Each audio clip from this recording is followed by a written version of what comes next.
குழந்தை போல நடப்பதென்ன சுவாமி மலையிலே, தீ கொழுந்து போல சிவப்பதென்ன திருச்செந்தூரிலே. குழந்தை வேலன கொஞ்சி விளையாடலாம், கோபக்கார குமரன எப்படித்தான் ஆடலாம்.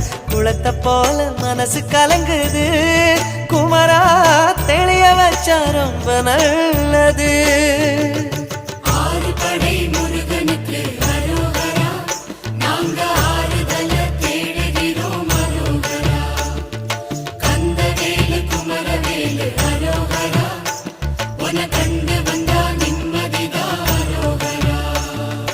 பழனியிலே சந்நியாசி, தணிகையிலே சம்சாரி, ஓம் கணக்கு புரியலையே முருகா, ஓம் கணக்கு புரியலையே முருகா.